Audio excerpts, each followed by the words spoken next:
dhumaa jira. Lolli kun deemee maaltu isa geessaa jira? Mootummaan kun lola kanaan injifachuu hin danda'u. Garuu maaltu isa geessaa jira? Kufaatitti isa geessaa jira. Kufaatiin guddaan tokko diinagdee ikoonomiin biyya sanii irra kufee jira. Sadarkaa takka argamee hin beekne keessatti galee jira. Sababa lola kanaatiin.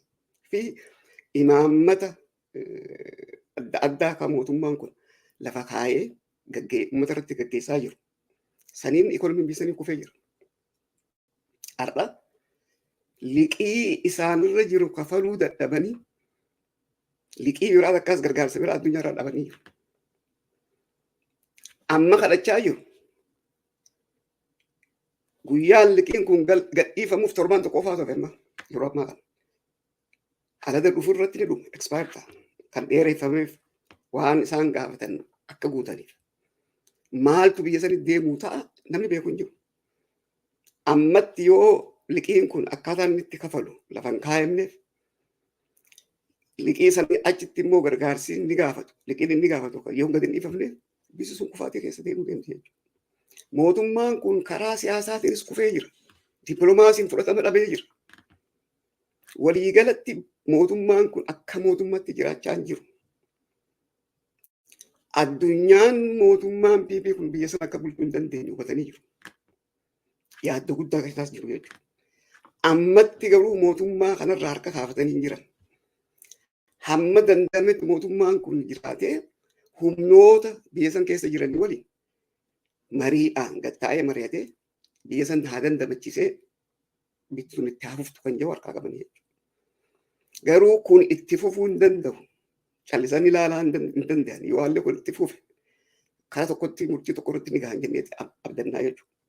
Mootummaan kun immoo akka itti jiru kanatti yoo deeme biyyi sunuu diigamuuf deemti. Anaaliisiin amma jiru gariin humnaa biyyi tun diigamte warra diiguu jechaa jiru. Gariin immoo biyyi tun diigamaa deemaa jirti karaa dhumaatitti deemaa jirti kan jedhu dubbataa jiran. Nuti samma mootummaan kun Finfinnee keessa jirutti mootummaan diigamaa jira. Garuu karaa dhumaatti diigamsisaa dhumuatti achi deemaa jiru kan jedhu san tilmaamni harkaa qabne jechuudha. Waliigalatti mootummaan PPdha amma jiru kun murni amma mootummaa bulchaa jiru mootummaa koomaa keessa jiru. Kan life supportii waraana humna waraana dandeettii fi fedhii mooraala loluu hin qabne. Kan yeroo akkanatti yoo itti fufe yeroo gabaabaa keessatti akkan argamnetti akkan beekamnetti diigamee mootummaan sunis diigamtee biyyi tuni haalan barbaachisa keessatti achi deemaa jirti. Biyyi tuni yoo amman dhaqqabamne haala addunyaa irratti takkaa argamee beeknetti deemaa jirti jechuudha. Uummanni addunyaa waan takkaan arkini biyya san keessatti arguu ta'a. Kana wanni jennuufi maali? Yoo akkanatti itti fufee mootummaan kun kafaca'u ta'e meeshaan lolaa biyya san keessa bakka hunda guutee jira. Kuni maaliin nama geessa? Siivil waaritti nama geessa. Kanaaf nu Oromoo qofaan namni hundi addunyaalleen haala biyya san keessa deemutti jirutti yaadda'uutu irra jira. Yaadda'uu qofoon osoo hin ta'in dhiibbaa barbaachisu godhuu irra jira. Eega haalli hamaan dhalate booda olii gad qoriyuun bu'aan qabu. Furmaanni biyya sanii maalii kan jedhu biyyi amma sadarkaa amma jirtutti har'allee mariidhaaf yoo walii galamee biyya san mariidhaan rakkoo kana furreetitti fufnillee yoo jedhan rakkoon biyya sanii hedduu ulfaataadha. Yoo irra walii galamallee rakkoo biyya sanii hiikanii biyya tan akka biyyaatti gadhaabanii akka itti fufsiisuudhaaf hojii guddaa fi hojii bara dheeraati fedha. Mootummaa biyyi sun diigamtee jirti, gututtee jirti. Yoo xiqqaate hoggaa 25 hamma 30tti if booda deebitee jirti biyyi sun. Karaa hundaan yoo ilaalte. Kanaaf wanni deemaa jiru laafaa miti. Mootummaa kana biyya tana dandamachiisuudhaaf yoo daddaffitti tarkaanfiin tokkoon fudhatne haala hamaa fi addeessaa keessa jira jechuudha. Kana uummanni keenyaas itti yaadda'uu qaba, akkasitti hubachuu qaba. Furmaanni biyya sanii maali? Marii hundaa mateen ta'anii mari'atanii rakkoo biyya san jirtu furuu qofa osoo hin ta'in, haala amma jiru furuu qofa osoo hin ta'in, hegereen biyya sanillee maal ta'a kan jedhu san lafa kaayanii irra walii galanii biyya tana akka tokkotti lafa qabsiisin dhaabbattee karaa nagayaatti achi deemtu taasisuu qaba barbaachisaa jechuudha. Mootummaan kun har'a amma mariidhaaf qophiidhaa miti. Dandeettiillee ittiin qaban, fedhiillee ittiin qaban. Ammallee wanni harka isaanii jiru, gowwummaan isaanii koomishina sobaa uumanii isa kanaan ammallee aangoo dheereessa dhufu warra ilaalaa jiru.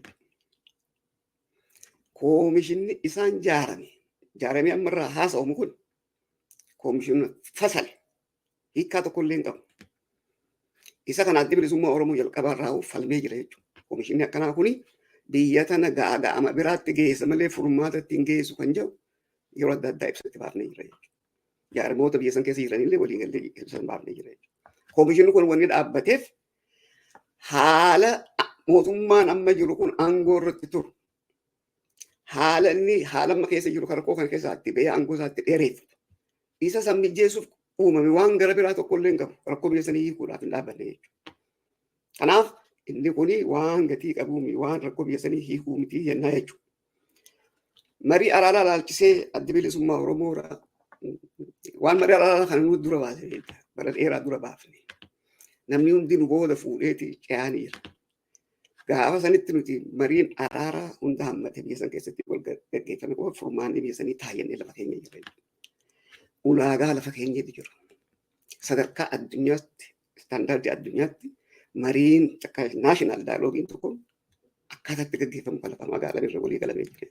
Ulaagaa san guutuu qaba. Tokko mariin siyaasaa kan dhugaadhaa humnoota biyya san keessa jiran hunda kan dantaan biyya sanii isaan ilaalu hunda hammachiisuu tura jira.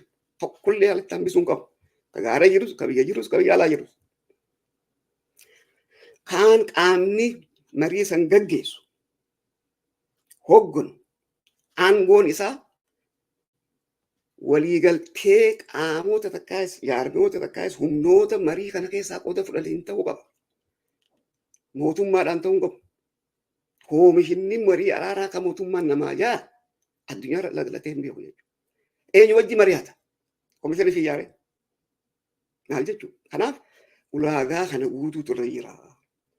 Qajeelfamni isaa bu'uurri ajeendaan hundinuu mariidhaan kaayamuu qaba. Jalqabarraa jalqabe. Mariin kun jalqabarraa hamma xumuraatti nama hundaaf qaamota kan hundaaf banaa ta'uu qaba. Tiraansfaarantii kan jennu kana jechuudha. Itti baha marii sanii akkamitti hojiirra oolchina kan jedhu hundi marii barbaada. Eenyutu hojiirra oolcha? Warri akkamitti hojiirra oolchina kan jedhu san lafa kaayamuu qaba jechuudha. Waan hedduutu kan lafa jira keessumaa tuttu kan malee.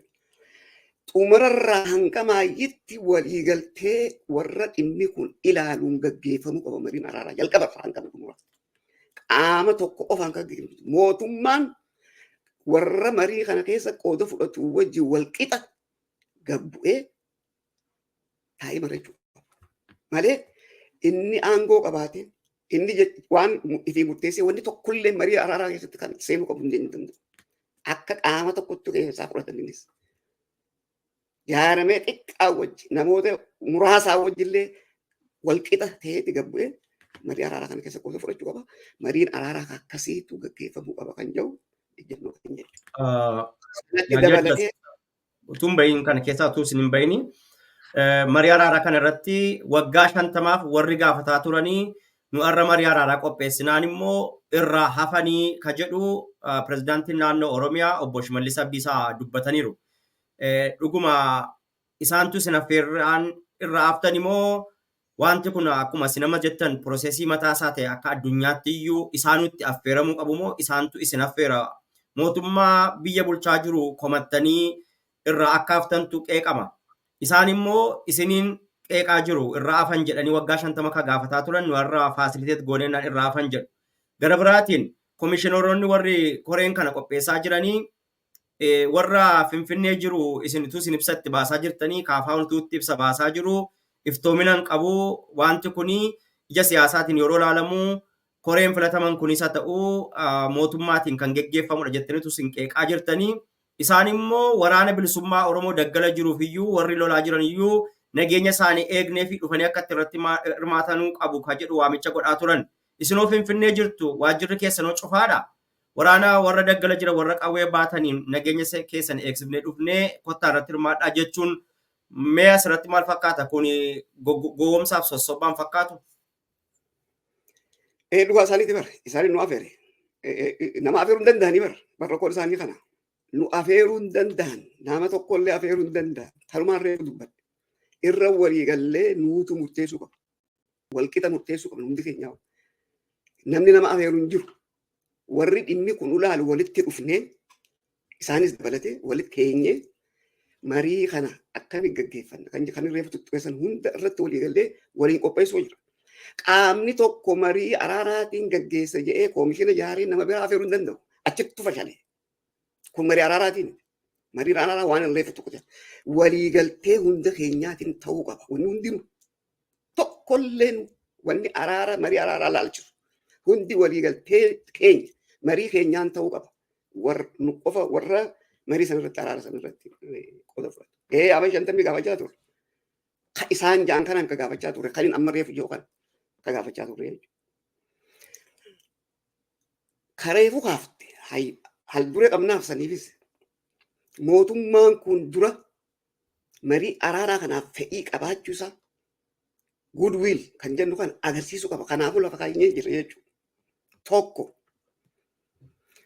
waraana adda bilisummaa Oromoo irraa shororkeessummaa kaasuu qaba. Lola dhaabuu qaba.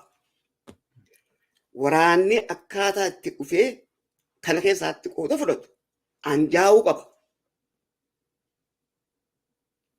Waajjirri keenya hundi banamuu qaba. Hogganoonni keenya miseensonni keenya hidhaman haal duree tokko malee gallakkifamuu qaba. Addi bilisummaa Oromoo bilisa ta'e Oromiyaa keessa sochiisaa tamma guran kan akka gaggeessu labsanii beeksisuu qaban. Kana achitti mariin hin jiru. Kana kan isaanii dubbachaa jiru jechuudha. Dura mootummaan kun marii kanaaf qophii ta'uu kanaan agarsiisuu qaba. Lola dhaabuu, shororkeessummaa irraa kaasuu, haalaan jeessu, waajjiraalee keenya hiikuu, gallakkisuu, meeshaa saamame deebisuu, hooggantoota keenya miseensota keenya hidhaman hunda gallakkisuu, bilisaan biyya san keessa bobba'uu keenya waan mirkaneessuun labsanii gabbaasuu qabu. Kana achitti mariin siyaasaa tokkollee hin jiru. Kanaafi waan isaan jaan kana tokkollee hin fudhamne jechuudha. Lafaa qabna kana beeksifnee jirra jechuudha. Addunyaanis kana ni beekama. Waan irree fuyyesan akka ta'etti dhiibanii mootummaa kana dandamachiisuu barbaadu. Addunyaan beekamaadha. Garuu wanni murteessaan nuti maali? Karaa keenyaan qabsootti jirru itti fufuudha. Qabsoon keenya maal ta'uu qaba? Ji'aa hundaan waan itti jirru kana fuunii itti finiinsinee addunyaa irrattis wanni kun akka sirriin ta'uun beeksisaa rakkoon biyya sanii harka namaarraa bahuuf deema. Harka jala kanarraa ba'ee gaagaama fida. Kan jiru himachaa itti fufnee mootummaan kun yoo haala kanatti jabeessinee aangoon isarra harkaa bahuu beekee marii araaraa kana fudhatee taa'ee aangoo irraa gabbu'ee nu wajji akka mari'atu godhu. Instituushinni biyya sanii hunda keenyaaf ta'uu qaba. Waraana, seekuritii, ikonomii, poolis kan mootummaa tokkoof takkaayis paartii tokkoof ajajamu ta'uu hin qabu.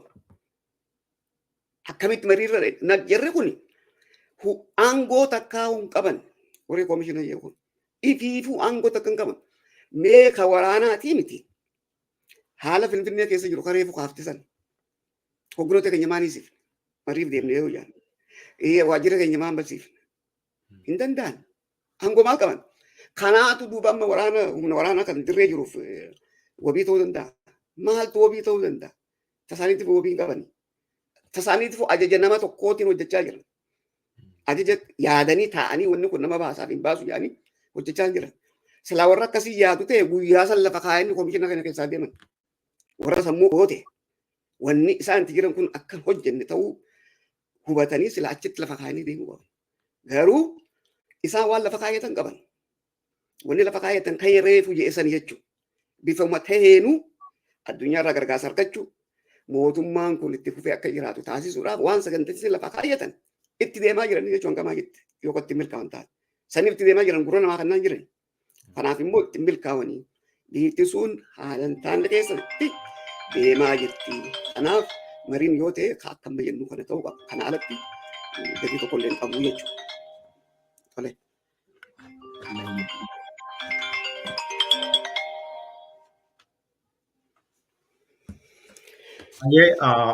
Ulfaadha mee gaaffii koo gara lammadaattiin darbaa. Dararaan uummata keenya irra ga'aa jiru yeroo ammaa sadarkaa akkamii irra jira? Haalli Oromiyaa keessatti geggeeffamaa jiru maal fakkaata? Akka dhaabaatti haala kana akkamittiin nu ibsitu yaadde? Tole fayyaa ta'e.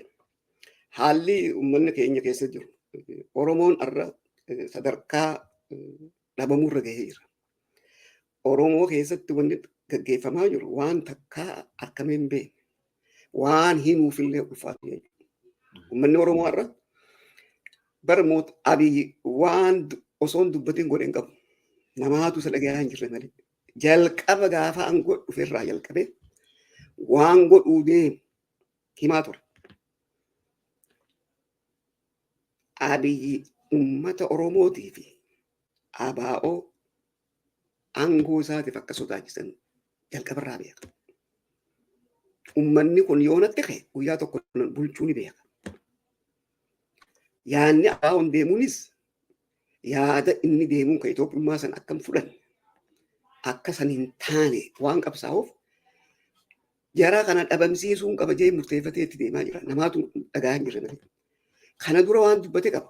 Oromoo yoo na dura dhaabbate hoggaa 1,000 dubatti deebisaa jee dubbatee jira. Isa san hojirra oolchuu jira. Har'a Oromoo dhabamsiisuu jira. Achirra. Oromoon ajjeefamaa jira. Hiyyoomaa jira. Bobbahee galuu hin danda'u.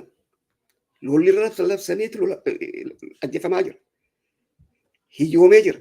Har'a bar biyya Oromiyaa biyyoota biraatiifuu gahee qabduutu Harargeefaa beela jira. Katakkaa beelti dhageemtee jira. Kana wanni godhuuf uummanni Oromoo akka ka'ee isa dura dhaabban ABO wajji waraanaa wajji deeggarsa akkan goone akka akkam calliseetu malaalu isa kana godhaa jira jechuudha. Har'a haalli Oromiyaa keessa jiru haala hedduu ulfaata. Uummanni keenya takkaa bakka har'a gahee kana gahee hin qabu hin beeku. Nagayaan bobba'ee galuutti hin jiru. Mootummoota isa gabroomsanii dabran hunda yoo laalle cunqursaan har'a Oromoo irratti gahaa jiru tokkolleenu isaan kana cufa yoo waliif hin deemu kanaa wajji wal dabaalee ilaalu jechuudha. Oromoon dhabamaa fi jireenya keessa jira. Dhabamatti achi deemaa jira. Kun waan hedduu nama yaaddeessu jechuudha.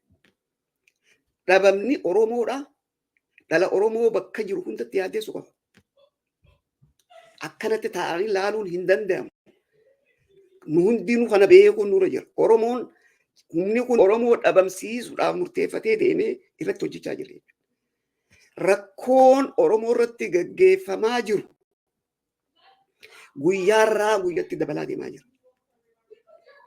Uummanni keenyaas alaa fi keessaan mootummaa amma jiru kanarraa wayyoomina eeguun irra hin jiru.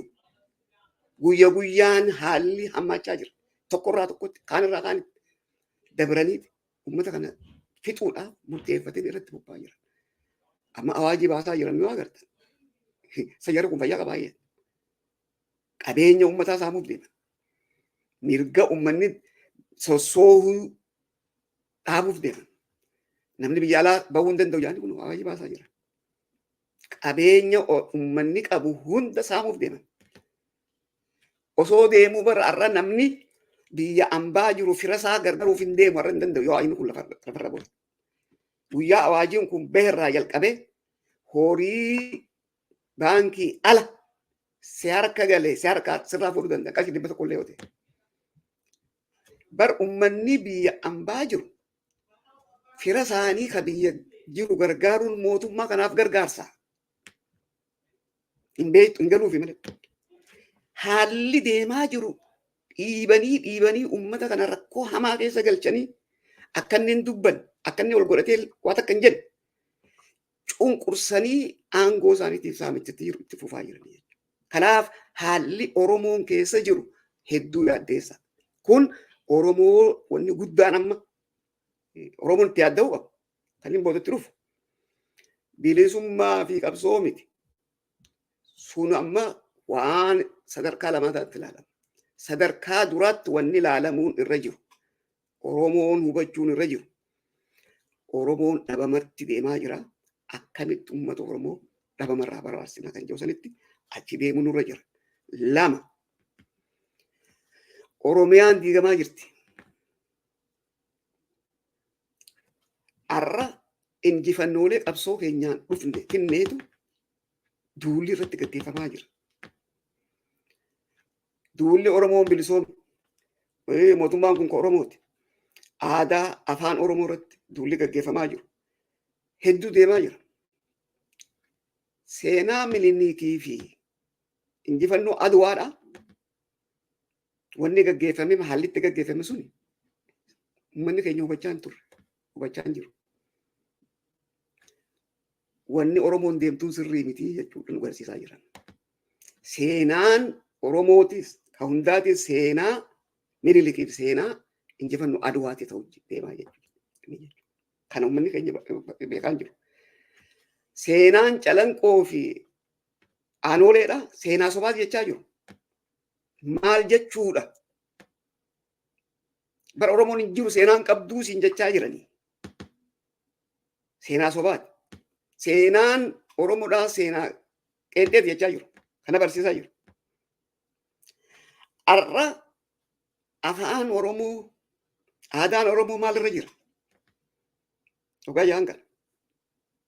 Artiistoonni Oromoo maalirra jiru? Oromoo bilisoome. Rakkoo Oromootu ka durirra wayyaadha. Mee artiistummaan Oromootu kan wallee qabsoodhaa sirbu dhageesse. Aadaan Oromoo irratti duulamaa jira. Afaan Oromoo irratti duulamaa jira. Finfinnee keessatti namni lama deemee afaan Oromoo dubbachuu hin danda'u. Kun hundi eessa deema? Diigamsa Oromiyaatti deemaa jechuudha. Oromiyaa san diigaa jiran. Injifannoo dura kana hunda walirratti oofanii. Bariimanii jiru. Oromoon seenaa kophaan qabu seenaa Itoophiyaa malee. Waan haasa'u kun gatii hin qabne jechaa jiru. Kanaatu Oromiyaa diigaa jira.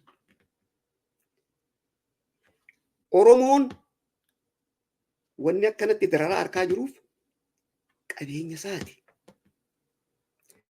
Lolli naannoo hundatti gaggeeffamaa jiru kun dhumti isaa Oromiyaadha. Manni Oromoo akka gaariin logee waamu. Lolli kun hundi Oromiyaaf wanni gara biraan jiru. Noorsitti kan gaggeeffamu kun hundinuu galti isaa Oromiyaadha. Seentarri Oromiyaadha. Maayirra deemee lola hamaatu Oromiyaa irratti deemuu deema. Lolli hamaan Oromiyaa irratti deemu kun Oromiyaa diiguuf ta'a. Oromiyaan diigamnaan bittituun diigamte jechuudha. Kanaaf Oromiyaa diigamaa jirtu sana diigama irraa hambisuun waan amma fardii itti deemaa jiru ta'uu qabaa jechuudha. Kana beekuu qaban manni Oromoo. Oromoon dachirraa dhabamaa jira. Oromiyaan diigamaa jirti. Kana dhaabbatee ilaaluun booda rakkoo guddaa Oromoo fi Oromiyaa irratti dhufuu ta'a. Kanaaf haalli Oromoo fi Oromiyaa fi mootummaa amma biyya bulchaa jiru haala kana jechuudha. Haala diinummaadha. Haala isin dhabamsiifnaa. Isin diina jedhamee saganteeffamee irratti deemaa jiru jechuudha. Haala kanammoo lakki hin dhabamnu hin diigamnu jee Oromoon bakka hundarraa ka'ee wajjin dhaabbachuu qabaa jechuudha. Ulfaadhaa gara asumaan gara yaada kosattaanuu itti isin ceesisaa wal fakkaata. Haa ta'u duula ABO irratti gaggeeffamaa jiruun wal qabatee haala ABO fi mootummaa Biltsiginnaa yookaan immoo mootummaa PP jidduu jiru akkamitti ibsitu? qabsoon ABO'n biyya keessatti geggeessaa jiru sadarkaa akkamiirra jira jaalladhi? Hiriiroon nuufi mootummaa keessa jiru bar mootummaan kun lola nurratti labsee jira akkuma waraana nurratti labsetti. Hiriiroon nuuf isaa jiru hiriiroo lolaati. Gaafa dura biyya galirraa bar wanni kun lafa jira. Wanni isaan yaaddoo guddaatti ta'e PB isaa ta'u waayillan isaa finxaalee Amaaraas isaa ta'u yeroo sanatti mootummaa Shaabiyaallee haa ta'u yaanni onag deemuun yaada Itoophiyaa diiguu yaanni kun yoo dhaabbate malee Itoophiyaa barbaannu san yaaruu hin dandeenyu. Aangoo qabnu kan itti fufuu hin dandeenyu. Kanaaf ABO'n woboo fi qeeroon dhabamuu qabanii jedhaniiti lafa kaayyatanii murtii kana bara sanadaa jira harkaa qabna. Isa kana murteeffatanii itti jiran. Wanni godhamaa jirus kana jechuudha. ABO dhabamsiisuun ABO hoggana isaa hidhuu, miseensa isaa hidhuu, ajjeesuu, waajjira isaa cufuu, sochii isaa ugguruu. Isa kana jechuudha. Kana gaggeessaa jiranii jechuudha. Bakka hundatti. Bara wanni isaan lafa kaayan hoggana ABO'tuu fi miseensa ABO akkaataa itti ajjeesanillee akka itti isaan lafa kaayan hedduu nama suukanneessa. Waan afaan himuu hin dandeenye. Kanaaf nuufi isaan jidduu diinummaatu jira. Kana clearly himna. Isin dhabamsiifne jechaa jiru. Lakki hin dhabamnu jenneeti teenye dura taa'ee qabsaa'aa jira jechuudha. ABO diiguudhaaf tattaaffiin isaan godhan waanuma dirree lafa jiru. Qaama tokko ABO keessatti yaaranii qaamni isaanii boqqaasanii ittiin milkoo'in immoo. Rakkoon isaanii ABO kana waan ta'e beekan. ABO maqaa miti. ABO'n kaayoodha. Kaayoo bilisummaa uummata Oromoo miliyoona 50 oliiti. Kaayoo kana dhabamsiisuuf uummata miliyoona 50 dhabamsiisuu sirra jira. ABO dhabamsiisuu isaan ABO'lee dhabamsiisuu hin dandeenye. ABO'n haala rakkisaa olola irra deemu kan cufa gamnummaadhaan siyaasaadhaan gattaa'ee mareetee waan hojjechuu qabu lafa kaayyatee hojjechuudhaan isaanirra aanee arraba akka geessaa jigee jire. ABO'n eega biyya san keessa gale hojii guddaa qabsoo bilisummaa Oromootiif bu'aa argamsiisan hojjechaa jira. Gaafa biyya ollaa jirurra ar'arra hojjechaa jirra. Ar'arra injifannoo fi injifannoolee karaa bilisummaatti nu geessan hedduu gonfannee harkaa qaba. Oromoon hubachaatu hin jirre malee. ABO'n kaayoo ganama lafaa ka'een mirga hiree murteeffannaa uummata Oromoo kabachiisuudhaan uummanni Oromoo biyya isaa irratti abbaa biyyummaa isaa mirkaneessee qabeenya isaa irratti akka murteessu taasisuu kan jedhu san takkaa lafa keenya hin beekne. Gaafa mirchaa booddatti galmoonee waan kana lafa dhiifne akkasitti lafa keenya mirgoone akkasitti qabsaawaa jirraa jechuudha. Takkaa mirga uummata Oromoo dhaabuudhaaf tolchaa hin jiru. Hojiilee hojjechaa jirru tanuma himuu dandeenyu yoo hin arre.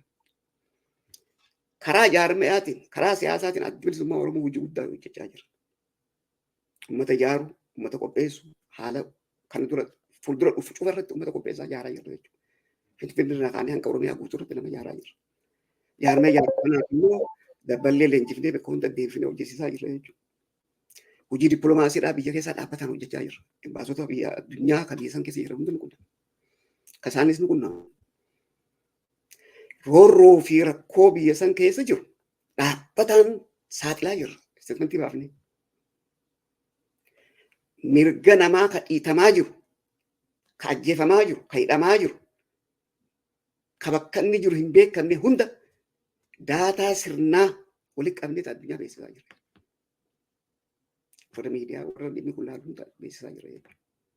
Hidhamtoota keenya warra madoo warra rakkoo qaban tajaajila halkanii guyyaatti jirra jechuudha.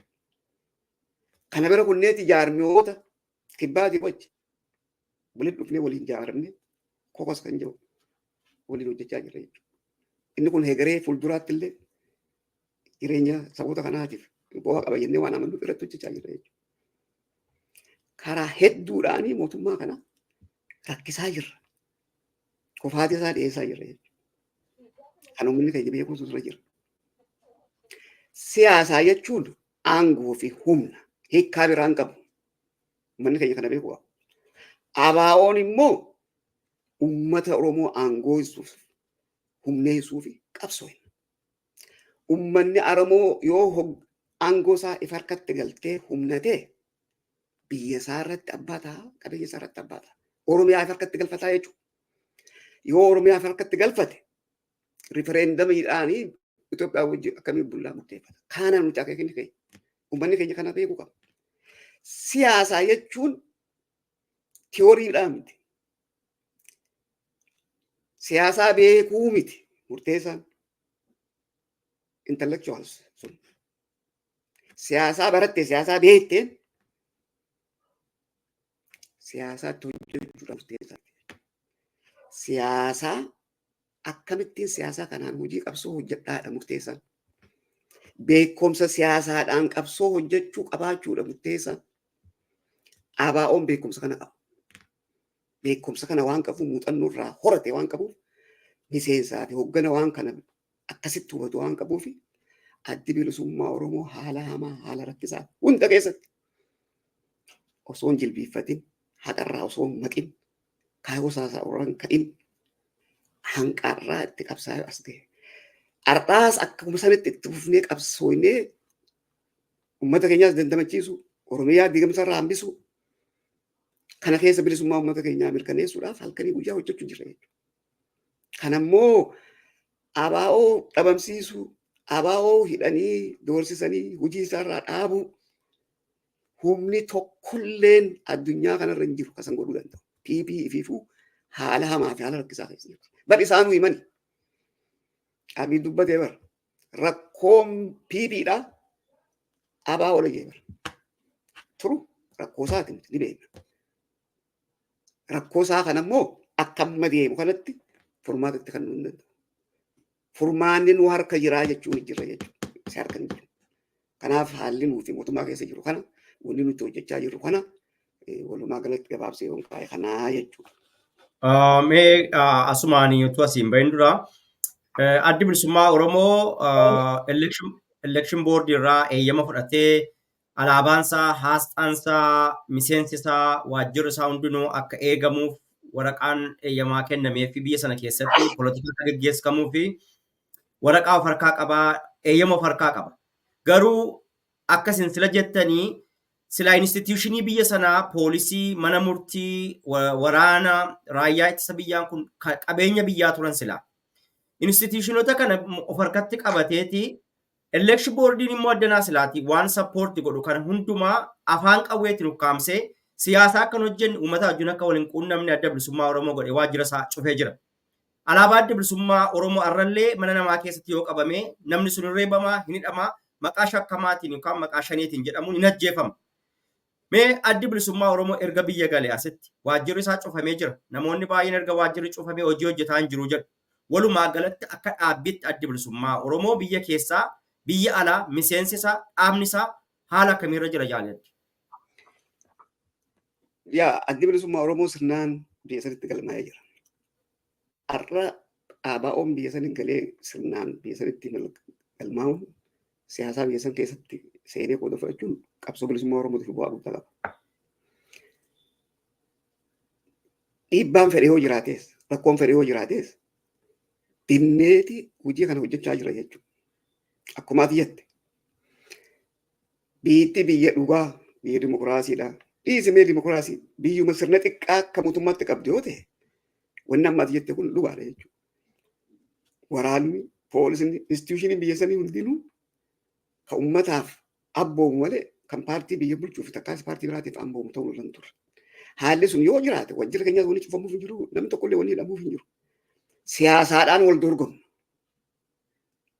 Ka siyaasaan moo inni fudhata biyya bulchoo ta'e qawwee walitti wanni qabanuuf hin jiru jechuudha. Ka qawwees fide, ka rakkoo kanaas fide isa kana jechuudha. Humni kun keessattuu humni waraanaa, wanni akka poolisaa, wanni akka tikaa paartii tokko jalaa bahee biyyi sun karaa nagaatti deemti jechuudha. Ilaalamma Keeniyaa Maal keessa jira?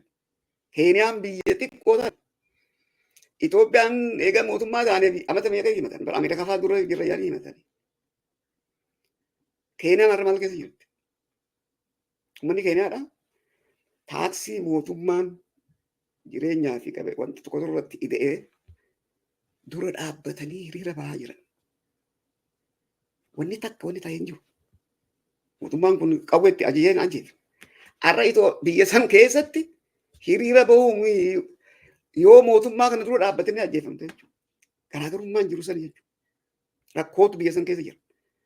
Garuu nuti hidhamnuus ijaaramnuus bara jarri sun wanni hin galiniif kanumaan reefu addi bilisummaa Oromoo hoogganni bilisummaa Oromoo miseensi bilisummaa Oromoo fi deeggaraan kanuma isaan ijaaran kan san se'an. Addi bilisummaa Oromoo hoogganoota isaaniin bee ka expose hin ta'e hedduutu Oromiyaa keessa jira biyya Oromoo keessa jira. Isaan san tuyyuu dhaabaa kan hojjechaa jira. Qeeroo hedduutu dhabamsiifne jedhan malee qeeroon kan waraana irraa hafe kan hojii dhaabaa fudhatee hojjetu hedduutu jira. Kanaatu isaaniif hin galini. Abaa'oo hiite, hoggana isaa hiite, hoggana biraatti dabree dalaga. Miseensa biraatti dabree dalaga. Hojiin akkasitti hojjetamaa jira biyya san keessaa. Hanga Oromoon jirutti abaa'oon ni jiraata. Abaa'oon mata keessaa ba'e. Mata keessatti hojjechaa jira. Kanaaf biyya san keessatti jiraannee hojjechuun ammallee bu'aa qabsoo bilisummaa Oromootiif qaba. Hamma danda'ametti yoo isaan dhiibanii keessaa nu baasin nuti achi keessa jiraannee qabsoo uummata Oromootiif hojjenne. Kuni bu'aa bilisummaa Oromoo galmaan gahuudhaaf hedduu nu gargaara. Wanni Oromoodhaaf hafe haala kana keessaa bahee mootummaa Oromiyaa qabaachuudha. Wanni biraan jiru bilisummaa. Kan ammoo Oromiyaa keessa jiraannee qabaachuu dandeenya. Ala jiraannee osoo hin ta'in. Kanaaf biyya san keessa jiraannee wanta godhachuun jaarmeenii keenya biyya alaa caasaan biyya alaa abaa'oon caasaa namni tokkollee mootummaan tokkollee biyya alaatti qabaachuu hin dandeenye qabaachaa jirre. Biyya har'a bara biyya Kooriyaa keessaa illee caasaa qabda. Addunyaa guutuu keessa. Caasaan keenya dhugaadha. Rakkooleen fi haalli adda addaa hoogganni biyya seenuu wal qabatee olola mootummaan kun alaa fi keessatti oofuun wal qabatee wanti tokko tokko hir'inni ni jira. Hir'ina san immoo irraa aanni har'a kutaalee keenyaa fi qonyaalee keenya caasaa keenya hunda konstituusheet goonee caasaan keenya hojjechaa jira. Halkanii guyyaa hojjechaa jira. Ala kanattuu jabeenni dhaaba kanaa miseensotaa fi qondaalota ciccitoo kan bara dheeraa qabsoo kana keessa turee muuxannoo gahaa kuufatee qabu waan qabuuf jaarmeen kun itti fufee jira. Sirnaan qabsoo biyya keessa hoogganni ala jiru sirnaan jaarmee kana gaggeessu dirqama biyya keessatti kan namu sirnaan hojjechaa jira. Qabsoo biyya keessatti fi hoogganni biyya keessatti jirus ba'araa fudhatee sirnaan hojjechaa jira jechuudha. Caasaan keenyas akkasumatti hojjechaa jira. Dhaaba isaa gargaaru, diinagdeen gargaaru, waan gargaraatiin hojii dirqama godhutti bahaa jirra jechuudha. Akka amma jirrutti qaamni Oromoo keessaa sirnaan qabsaa'ee uummata Oromootiif waa godha jechuudha. Adda bilisummaa Oromoo bitu tokkollee hin jiru. Kanaaf bifa gaariin jirra. Immoo gahaa miti. Uummannis nu deeggaruu qaba. Kana caalaa immoo itti deemnee hojjechuu qabna. Kana waan amma itti deemnu kana haala amma jiru kana keessatti waan uummanni Oromoo irraa eegamu, kan biyyaa irraa eegamu, ala kanaas waan deemaa jiru waa hedduu irratti dubbadhaa san keessatti qooda qaamota kana hundaa ibsa. Fayyaa ta'e. Ulfaadha. Meegaa waliigalatti rakkoo biyyattii impaayera Itoophiyaa sana tarreessanii biyyattiin sun kufaatiitti deemaa akka jirtu imaammata ishee yoo hin jijjiirre nagaadhaaf harka ishee yoo hin hiixanne gara kufaatiitti akka deemtudha. Egaan biyyi Itoophiyaa kun immoo saba xiqqaa miti kan isheen qabdeertu saba 80 ol qabattee jirti. Saba guddaadha. Saba miliyoona 120 ta'utu keessa jiraata akka Sumaaleedha. Kufteellee daftee ka'uu fi rakkisaa. Isa keessatti immoo Oromoon kun saba guddaadha. Handhuura biyyattii kanaa fi gara gaanfa kana babal'isee kibbattis kaabattis bal'ifatee lafa guddaa kan qabatee jiru immoo Oromoodha. Egaa gaaga'umsi biyya sanaa kun uummata Oromoo akka miidhuu guddinaanu saba Oromoo kan akka miidhuu qabna. Silas waa'ee qawwee kaastaniittu biyyattiin sun yoo kuftee hundinuu qawwee waan qabatee jiruu fi wal fixiinsatti akka deemu yaaddoo sodaa akka qabdan akka dhaabaatti nu ibsataniitu. Meegaa gara dhumaatti yeroo dhufnu Gaaffiin kaka'u baay'eedha garuu gara biraa yeroo biraatti deebinaa sa'aatiin keenyas waan deemeefi uummata keenya dhabama irraa baraarree bilisummaa isaa akka argatu gochuuf addi bilisummaa Oromoo uummata biyya keessaa akkamittiin ijaaree yookaan immoo uummati kun maal godhuudhaa qaba. Walii galatti immoo uummati diyaasporaa keessa jiru gara miliyoona tokkotti tilmaama jedhamu kun addi bilisummaa Oromoo jalatti hiriiree yookaan uummata Oromootiif yoo maal godhe uummata Oromoo dhabama jala adda bilisummaa Oromoo wajjiniin baraaruu danda'a jettanii akka hooggana dhaabaa tokkotti dhaamsa maalii qabdu jaalladhi? Tole fayyaa ta'e akkuma jenne har'a wanni murteessaan guddaan tokko haala Oromoon keessa jiru Oromiyaan keessa jirtu kan akka gaariitti hubachuudha. Uummanni Oromoo dhaabammoo keessa jira. Oromiyaan diigamaa jirti. Wanni fardiin Oromoo baraaranii Oromiyaa diigumsarraa hanqisanii isa kana keessatti immoo qabsoo itti jiran finiinsanii jihaa hundaan bilisummaa uummata keenyaa mirkaneessuu nurra jira. Karaan fallee tokkollee biraan jiru. Uummanni biyya keessa jiru. Ka'ee falmachuutu irra jira. Dhabamarraa if hanqisuutu irra jira. Diigamsa Oromiyaarraa dhaabuutu irra jira jechuudha. Waan ta'een beenu uummanni Oromootis roorroo dila kana obsee taa'utti jira. Mootummaa kanarraa Oromoon biyya keessa jiru waan eeguun qabu kana akka gaariitti beekuu irra jira.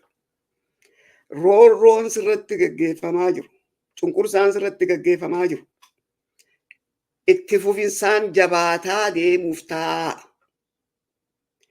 Kana calliftee yoo eegde dhabamuuf deemta. Oromiyaanis diigamuuf deemte. Isa kana Oromoon hubachuutu irra jira. Taa'ee nama biraatu qabsaa'ee bilisummaa tiyya fida. Takkaa mootummaa kanaatu haala kana keessaa bahee nagaa fida. Jedhee yaaduun irra hin jiru. Uummanni qabsoo keessaa yoo qooda fudhanne bilisummaa isaa gonfachuu hin danda'u. Ka'ee qabsaa'utu irra jira. Namuu karaa isaa danda'ameen tokkummaadhaan ka'ee humna amma jiru kana dura dhaabbatee falmuutu irra jira. Uummata keenyaaf kadhaabnuudha. Keeniyaa tana laala taaksii irnu irratti ilaalan jaaniiti hiriira bahaa jira. Kiloomeetirii 2020 nurraa. Oromoon dhabamaa osoo jiru, diigamaa osoo jiru, mana keessatti itti cufanii boombiidhaan gubamaa osoo jiru, ajjeefamee bineensi isa nyaachaa osoo jiru, hiyyoomee beelaan osoo rakkachaa jiru, nagaan bobbahee galuu bakka dadhabetti callisee taa'uun irra hin jiru. Roorroo kanan geenyeefuu kaanee qabsooneeti wayyaaniif irraa kaafne. Amma wanni hin qabsooneef hin jiru. Wanni murteessaan dhabamarraa if hanqisanii diigamsa Oromiyaarraa dhaabanii akka sabaatti jiraannee bilisummaa barbaannu sanuu gonfachuudhaaf ammarraa kaanee akka sabaatti tokko taanee tokkummaadhaan murnaa amma biyya tanaan bulchaa jiru kana dura dhaabbachuu danda'u qabna. Oromoon wanni teessee eegdu tokkollee hin jiru. Karaa sii danda'ameen kaatee dhaabbachuu qabda. Wanni dura godhamuu qabu Oromoon diduu qaba. Waan mootummaan kun jedhuu fi waan mootummaan kun hojjetu diduu. Uummanni takka yoo mootummaa isa gabroomse dide injifatee jechuudha. Injifatee jechuudha. Diduutu irra jira uummanni keenya lafaa ka'ee waan mootummaan kun ta'e. Kasanitti aanuu immoo karaa isaa danda'een qabsaa'uu qaba. Jaarnoota adda bilisummaa Oromoo deeggaruu qaba, gargaaruu qaba. Waraana bilisummaa Oromoo jabeeffachuu qaba. Uummanni Oromoo ABO cinaa dhaabbachuu fi waraana bilisummaa Oromoo cinaa dhaabbachuu mirga isaati. Mirgi dura Oromoon eeggachuu qabuu kana. Oromiyaa biyya isaa qaamota isaa falman kan kasaati mirga isaati. Sodaa mootummaatiif kanarraa dhaabbachuu irra hin jiru. Kana hubatee ka'ee dhaabbatee injifatu qaba mootummaa kana. Mootummaan kun balaa guddaan Oromiyaa irratti deemuu ta'a. Mootummaan kun Oromiyaan akka jiraattu hin barbaadu, akka Oromoon jiraatu hin barbaadu. Mootummaan kun Itoophiyaa guddittii murna tokkoo siyaasaa murna tokkootiin bultu amantii tokko aadaa tokko afaan tokko qabdu dhaabee bulchuuf deema piipiin hiikkaa biraan qabu Oromoon gaafa kana ta'e Oromoon hoggaa 50 dura boodatti deebi'uu deema jechuudha. Kanaaf ka'ee falmachuu qaba warri biyya jiru gaaffiin tokkolleen hin jiru kana booda wanni eeggatu hin jiru ka'ee dhaabbatee falmatee mirga isaatiif dhaabbachuu qaba. Ummatuma keeniyaa kanatti illee haa hinaafnu. Yoo falmate malee mirga argachuu hin danda'u. Ummata immoo gurmaa'ee ka'ee falmate humni qawweetii fi humni fedheewu duuba deebisee hin beeku. Galii isaa ga'urraa hanqisee hin beeku addunyaa irratti. Oromoon kana hubatee ka'ee falmachuu qaba. Warra biyya alaati. Haalli biyya alaatti keessa jirru hedduu rakkisaadha. Hedduus yaaddeessaadha. Mee wahuma nuufi jaarmoonni warri Amaaraa, warri Tigreedha. Warri amma rakkoo ni qaban jaan kun rakkoo isaaniillee kan teenya irratti qoodha. Mee haalaallu mee jaarmoota Oromoo Amaaraa haalaallu. Mee kan warra duraallee Amaaraa andinati Amaaraa haadhiifnu. Jaarmoota amma zamana boodaa kana ijaaran. Haayiluu Shaawul dhufeeti mallaa Itoophiyaa ijaare. Walitti dhufaniiti hin taane sunis qinijjiiti ijaaran. Qinijjiitii sanqa tokko deemeeti Gimboota keessaa buqqee as bahe. Booda Izeemaa ta'eeti biyyatti gale. Biyya galee mootummatti gale. Baaldaraas Abin jaarmeenni hedduun kan uummanni Amaaraa dhumaa ka Amaaraa loluu dhufe ka Amaaraa maqaa Amaaraatiin qabsaa'uu dhufe jala hiriiran. Hundinuu kun warra guddaan isaanii mootummatti galan. Faannoo dhufe. Faannoo amma dura jaarmayaa hin ta'in ka gooba zalaqaadhaan bakka adda addaatti wal ajajee lolaa jiru. Akka jirutti jala hiriiranii deemaa jiran. Mee miidiyaa Amaaraa jila jaarmeen isaanii kun tacha. Jila ka'ee Itoophiyaatti galu. Miidiyaa isaanii waan jaarmoota kanaa dubbatu takkaa dhageessanii hin jiru dubbatan. Waan ta'e kanarraa Amaaraa ka'ee anaannatee dubbatu dhageessanii hin jiru. Tigree halaallu. Waat fuudhee lolatti gale. 1.2 miliyooniitu dhufe. Haalli ilmaan Tigree irra keessa jiran hedduu rakkisaadha. Takkaa waan kan dura argameetu beelad biisan keessa jiru. Uummanni beelaan rakkachaa jiru. Uummanni buqqee bakka irraa buqqee deebi'aa jiru. Nama miliyoona jaha keessa nama miliyoona tokkootu beelaan rakkachaa jira. Uummanni isaanii jiru keessa hin jiru. Mee miidiyaa Tigree tokko Hewaatiitu kana godhe. Hai nama keenya maa ficcisiiftan? Nama keenya ficcisiiftaniiti mootummaa wajjin moo araara jirtanii jee nama gaafatu tokko dhageessanii hin jiru. Guyyaa tokko hin jiru. Maaliif? Amaarriinis dantaa Itoophiyaa tarra waliigale qaba. Itoophiyaa akka barbaadanii san nurratti jaaranii jiraachuudhaaf irra waliigalanii jiru. Dantaa naashinaal intarest ta'e akka Amaaraatti qaban jechuudha. Waan dantaa isaanii san tuqu tokkollee ittiin bu'an biruma kutan. Maaliif big picture dantaa san itti dura qabanii deemanii jechuudha. Warri Tigreetis kana. Akka Tigreetti dantaan Tigreetii qaban karra walii galan ka eeggachuu qaban. Hamma dantaan sun hin tuqaminitti wanneen xixiqqaa kanatti hin fulleeffatan. Amala Pretoria hundi isaanii namni tokko kan maaltu ta'e kun akkamitti jedhee dubbatu hin dhageessan. Hin aannatus hin dhageessan. Nama dila dhume kan. Pretoria hundi isaanii. Waan ta'eef dhiisanitti Pretoriyaan yeroo sanatti amma isaaniif dantaa isaanii waan guutuuf isa jala dhaabbatanii jechuudha. Oromoon waan itti jira. Waan bara chaartaraa ta'e hanga 2018 Oromoon itti dubbachaa ture mataa wal garagalchaa jira. Har'a waan 2018 irraa jalqabee mataatti wal garagalchaa jira. Akka Oromootti dantaa Oromoo tokko karra walii galu qabaachaa hin jiru Oromoo. Bakka dantaa sanitti waliin dhaabbatee waan dantaa san tuqarraa if eegee dantaa Oromoo karra walii galu san promote godhaan jiru. Mee haa ilaallu maalirra jirra. Yeroo kana har'a jara kanaatu ammallee biyya alaa kanatti masaaniitu halkanii guyyaa dhaabbachaa jiru. Karakkoon irra guddaan irra gahee ibiddi irratti balbalaa jiru Oromoo. Oromoon biyya alaa jiru califni ilaalaa jira. Akka waan quduraan maal akka ta'e namaaf hin galu. Dheengadda Hacaaluun ajjeefame. Baatii tokko iyyineeti kun. Maali kun? Oromoo bilisoomu rakkoo Oromoo kanaan nutti dhagahamu hin jirre maali? Inni kun yaaddeessaadha. Oromoon kan if ilaalu qaba isumaaf namee if ilaala. Haa if ilaallu maal godhaa jirra kan jedhu san. Uummanni kun akkanatti qabsaa jira. Uummanni illee nurraa dubbachaa jira warri Tigree fi Amaarri. Oromoon maal ta'e?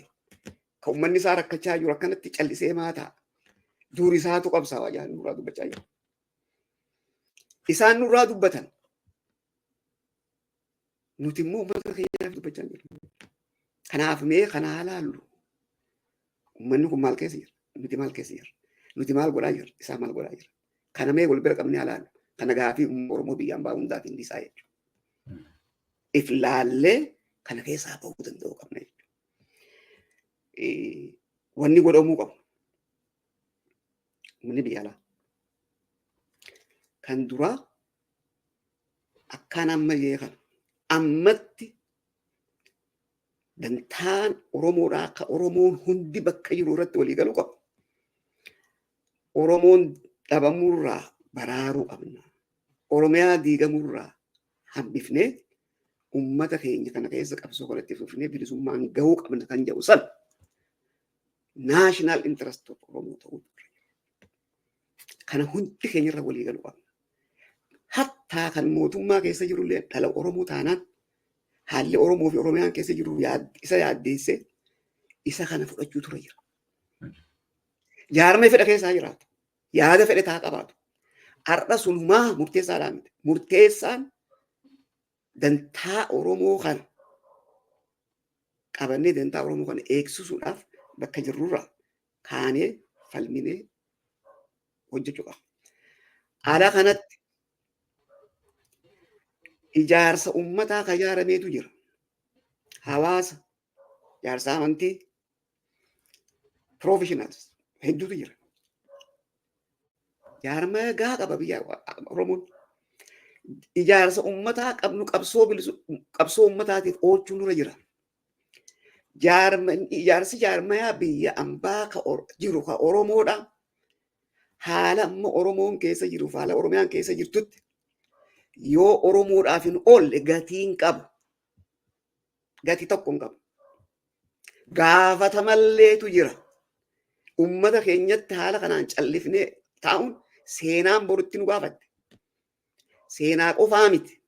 Uummanni Oromoo biyya jiru haala keessaa kana dandamatee bakka takka ga'e nu gaafachuuf ta'a. Gaafa san maal gootan? Gaafa nuti akkana jirre maal godhu jirtan jedhu gaafachuuf ta'a. Kana beekumaan nurra jira. Abaa'oo mikas hin gaafatu. Uummata Oromootu nu gaafachuuf ta'a. Hunda keenya maal gootanii? Kanaaf ijaarsi uummataa akka hojii dhaabaatiif oolu taasisuu qaba Oromoon. Tokkummaa qabsaa'otaa qabaachuutu nurra jira. Har'a Oromoo kana keessaa namni tokkollee mataa isaatiin baasuu hin danda'u. Nutis baasuu hin dandeenyu isinitti himaa jirra. Uummanni Oromoo bakka jirurraa nu wajji ka'ee haala kana dhaabuu irratti hojjechuu qabna. Tokkummaa qabsaa'otaa qabaachuu qabna. Tokkummaan qabsaa'otaa akkamitti dhufa? Sabboonummaadhaan dhufa. Sabboonummaan sadarkaa duraa akka jennu san afaan leellisuu, Oromummaa leellisuu, Oromummaan boonu. Har'a sunuu gatii qabaachaa hin jiru biyya ambaa keessatti. Aadaan keenya duuba deebi'aa jira. Wanni nuti afaan keenya duuba deebi'aa jira. Sabboonummaan amma isiniitu Oromoo qabaachaa hin jiru biyya alaatti. Sabboonummaan dhugaa immoo ka qabsoodhaa. Dantaa mataa ifiirra dantaa sabaa dura aansanii dantaa sabaa san bakkaan ga'uudhaaf aarsaa barbaachisu kafalu. Har'a sabboonummaan uummata Oromoo biyya ambaarra jirurraa eegamu sabboonummaa sadarkaa sanii ta'uu qaba.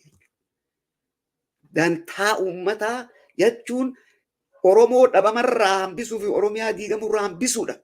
Isa kanaaf Oromoon ka'ee dhaabbachuutu irra jira. Yoo kanan goone gaabbiitu dhufuu ta'a Oromoo. Yoo Oromoo arran dandamachiif Oromiyaa diigamsa irraa oolchine nu hundaatu gaabbiin taane keessa galuuf ta'a. Akka san hin taane uummanni Oromoo biyyaan baa jiru ka jaaramee jiru jaarmee jiru kanaan Oromoodhaaf ka'ee falmu jira. Maal goona biyya alaati? Diinagdeen gargaaru uummata keenya. Diinagdeen qabsoo bilisummaa Oromoo gargaaru. Waraana bilisummaa Oromoo gargaaru. Hiikkaan biraan jiru.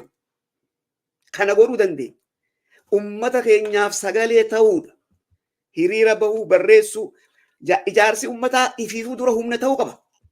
Yoo ifii humna ta'e uummata Oromootiif bu'aa argamsiisuu humna ta'uun immoo walitti dhufanii waan jennu kanarratti dantaa Oromoo irratti waliin dhaabbatanii bakka fedhanaa jiraatan neetwoorkii ijaaratanii waliin hojjechuu danda'e. Humna akka ijaarsa uummataatti qabaachuu qabnullee qabaachaa hin jiru irra. Koominitii meeqaatu infileensii biyya keessa jirutti qabaata. Ijaarsa kamtu infileensii bakka biyya keessa jirutti qabaata. Qabaachuu qabna. Humna taanee as ba'uu qabna. Humna taanee immoo humna san qabsoo bilisummaa Oromootii fi uummata keenya dandamachiisu oolchuu qabnaa jechuudha. Kan maayyiidhaa.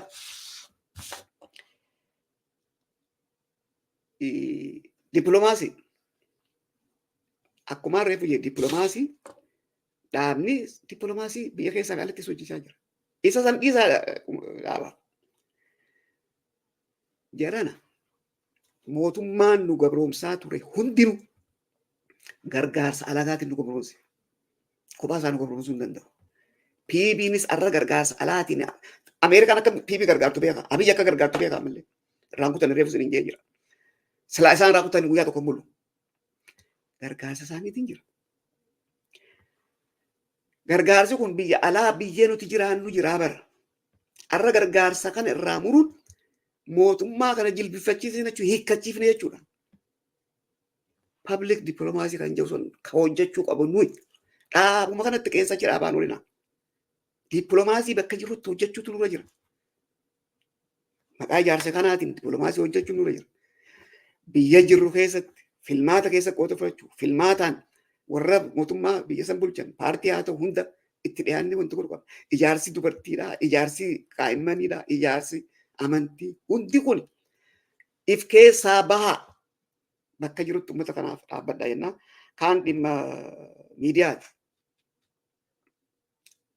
Kanaaf asumaaniin fixadha. Dhagahaa jirtaa mi? Dhagahaa jirtaa? Isin dhagaan jira. Miidiyaadha. Miidiyaaleen hedduutu jira Oromoo. Warri waan gaarii hojjechaa jirtan ni jirtan. Warri rakkoo hojjechaa jirtan ni jirtan. Amma wanni miidiyaa irraa dubbannuuf warri rakkoo jirtan rakkoo akka dhiiftan. Warri hojjechaa jirtan immoo hojii amma hojjettan caalaatu sinirraa eegama. Kareefu jennu kanatti Oromoo dandamachiisanii Oromiyaa deemsarraa oolchuudhaaf hojii caalaatu sinirraa eegama. Jaalattanis jibbitanis.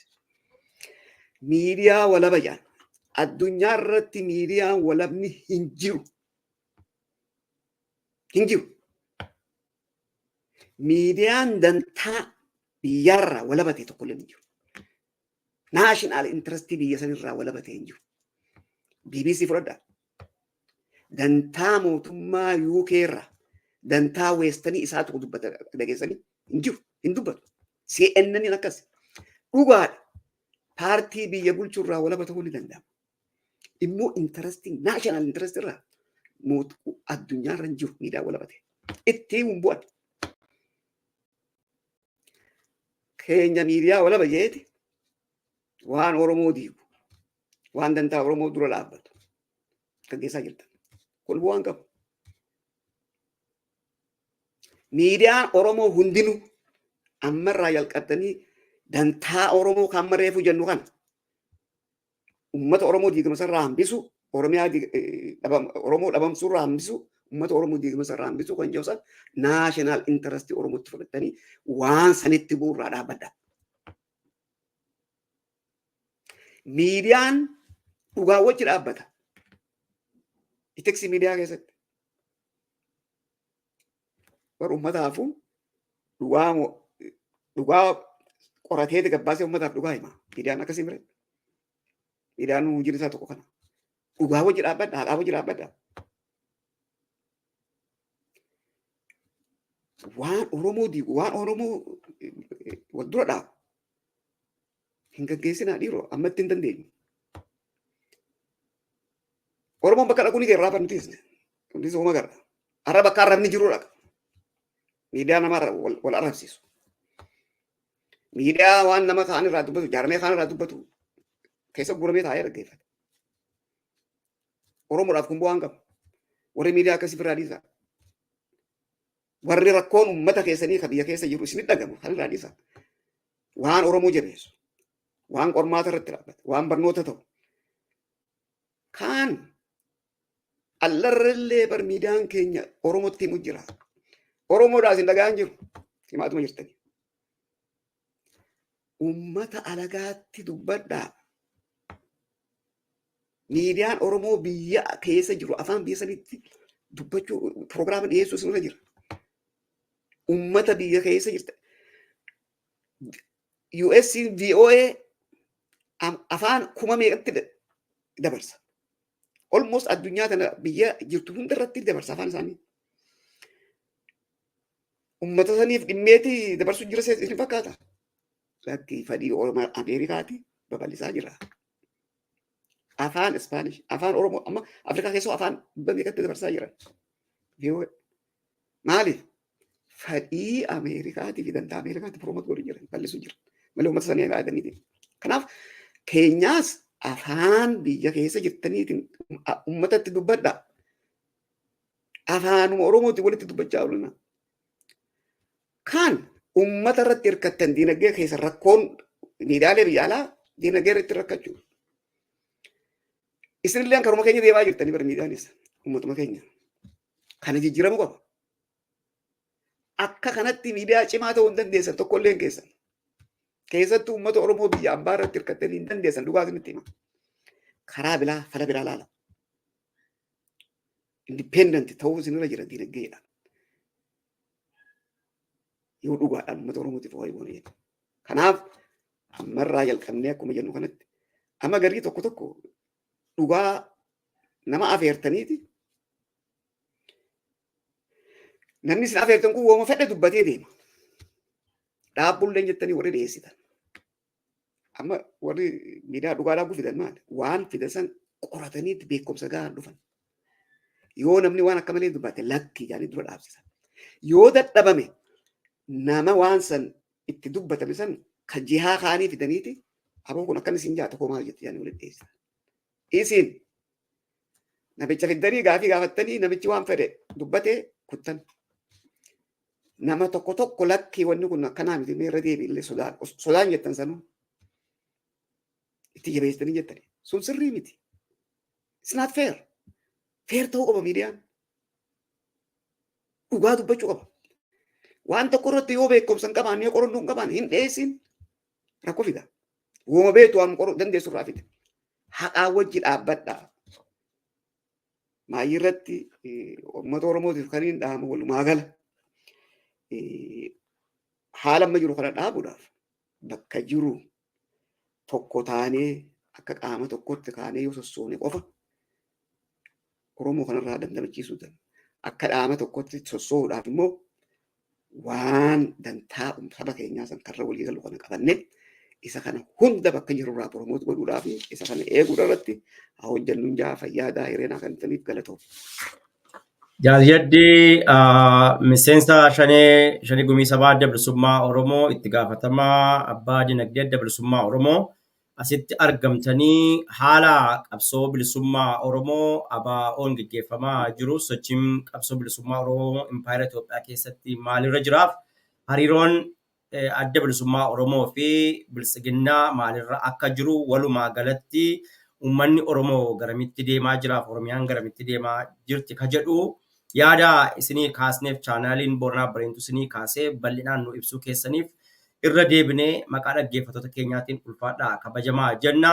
Gara fuulduraatti illee yoo gaaffii wal fakkaataa qabaanne dhuftanii yaada bal'aa akkasii akka nu laattan immoo asumaan abdii qabna. Miidiyaan keenya dhimma miidiyaa irratti sila kakaastanii turtanii nuti dhugaa irratti hojjennaa dhugaatiif dhaabbannaa warra dhugaa dubbatanii wajjiniin dhaabbannee amma dhumaatti hojjechuuf immoo murtoo keenya kun kaayyoo keenya. Kanaaf amma isin dhugaatiif dhaabbattanitti immoo yaada keessan qilleensarra oolchine hawaasaa bal'aa wajjin wal isin qaqqabsiisuuf waadaa isiniif gallaa. Kanaaf asitti waan argamtaniif irra deebi'ee maqaa dhaggeeffattoota keenyaatiin kabajamaa ulfaadhaan jedha. Jaalbilisummaa fayyadaa shanee miidhaan jabaadhaa itti fufaa haala gaarii keessa jirtanii uummata keessaniif sagalee ta'uu hojii qabsoo keessanii itti fufuu jabaadhaa fayyadaa ulfaadhaan jiraadhaa galatoma. Nagaatti ulfaadhaa. Toleen nageenyaa jiraadhaa. Ayyeegaan hordoftoota keenya kabajamoo warreen lafa dheeraa lafa gabaabaarraa karaa yuutuubii fi feesbuukiin chaanaalota jiran hundumarraan nu hordofaa jirtan kan isiniif tamsaasaa turre tamsaasaa kallattii istiidiyoo keessaa miseensa shanii gumii sabaa adda bilisummaa Oromoo Jaaliyaddee Abdishakar wajjin kan geggeessine qophiin keenya kanarraa kanumaan raawwata.